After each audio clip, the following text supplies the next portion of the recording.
ಹಿಂದೆ ಒಂದು ಧ್ಯೇಯ ಇದು ತಂಗಿಯ ಮದುವೆ ಅಂತೇಳಿ ಅದನ್ನು ಮಾಡ್ಲಿಕ್ಕೆ ಆಗಲಿಲ್ಲ ಅಂತೇಳಿ ಎಲ್ಲರೂ ಹೇಳ್ಕೊಟ್ಟಿದ್ರಂತೆ. ತಂಗಿಯ ಮದುವೆ ಜೊತೆಗೆ ಆತನಿಗೆ ತಂದೆ ಇರಲಿಲ್ಲ, ನಟನಾಗಿ ಹಲವಾರು ಕನಸುಗಳಿತ್ತು. ಅವೆಲ್ಲ ಆತ ಏನೇನು ಕನಸು ಕಂಡಿದ್ದ ಅನ್ನೋದು ಅವನ ಗೆಳೆಯರಿಗೆ ಚೆನ್ನಾಗಿ ಗೊತ್ತು. ಅದು ಒಂದೊಂದೇ ಪೂರೈಸ್ಬೇಕಷ್ಟೆ, ನಾವು ನೀವು ಎಲ್ಲ ಸೇರಿ. ಅವನ ಜೀವಂತಿಕೆ, ಅವನ ನಗು, ಅವನ ಮುಗ್ಧತೆ, ಅವನ ಅಗಾಧವಾಗಿ ಜನರನ್ನ ನಗಿಸ್ತಿದ್ದ. ಮತ್ತು ತುಂಬ ಮುಗ್ಧ, ತುಂಬ ಅವನು ಬಂದರೆ ವೇದಿಕೆಗೆ ಒಂದು ಪುಟ್ಟ ಮಗು ಬಂದಂಗೆ ಆಗೋದು. ನಾವೆಲ್ಲ ಹೇಳ್ತಿದ್ವಿ ನಿನ್ನ ಇನ್ನಸೆನ್ಸ್ ಯಾವತ್ತು ಹೀಗೆ ಇರಲಿ ಅಂತ. ತೀರಾ ಒಳ್ಳೆತನದಿಂದ ಇದ್ರೆ ಹೇಗೆ ಆಗ್ತದೇನೋ ಗೊತ್ತಿಲ್ಲ.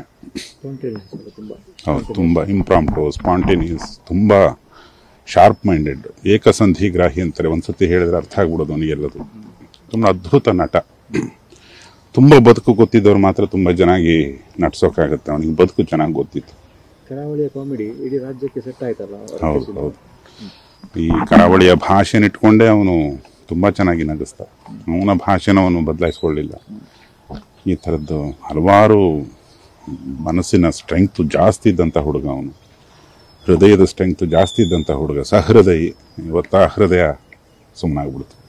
ಕಾಮಿಡಿ ಕಿಲಾಡಿಗಳು ಒಂದು ಕುಟುಂಬ ಅನ್ನೋದು ಗೊತ್ತಾಗ್ತದೆ. ಎಲ್ಲರೂ ಬಂದಿದ್ದಾರೆ, ಇನ್ವಾಲ್ವ್ಮೆಂಟ್, ಆ ಪ್ರೀತಿ ಏನಿಲ್ಲ ಬಗ್ಗೆ ಅನ್ನೋದು. ಪ್ರೀತಿಯಲ್ಲಿರುತ್ತೆ, ಅಲ್ಲಿ ಸೆಳೆತ ಇರುತ್ತೆ, ಬರಲೇಬೇಕು. ಅಥವಾ ನಮಗೆಲ್ರಿಗೂ ಸ್ನೇಹಿತ. ನಮ್ಮನ್ನಷ್ಟೆಲ್ಲ ಇಡೀ ನಾಡನ್ನು ನಗಿಸ್ತಾನವನು. ಬರದೇ ಇದ್ರೆ ಹೇಗೆ, ಬರಲೇಬೇಕಲ್ಲ. ಒಳ್ಳೆ ಫ್ಯೂಚರ್ ಇತ್ತಲ್ಲ ಈಗ ಸಿನಿಮಾಗಳಲ್ಲೆಲ್ಲ ಬರ್ತಾ ಇದ್ದಾರೆ. ಒಂದು ಮನದ ಕಡಲಲ್ಲೂ ಮಾಡಬೇಕಿತ್ತು ನನ್ನ ಸಿನಿಮಾದಲ್ಲಿ. ಕಾಂತಾರ ಶೂಟಿಂಗ್ ಹೋದ್ರಿಂದ ನನ್ನ ಸಿನಿಮಾದಲ್ಲಿ ಮಾಡೋಕ್ಕಾಗಲಿಲ್ಲ. ಹಲವಾರು ಸಿನಿಮಾಗಳ ಪ್ಲ್ಯಾನ್ ಇತ್ತು ಅವನದ್ದು.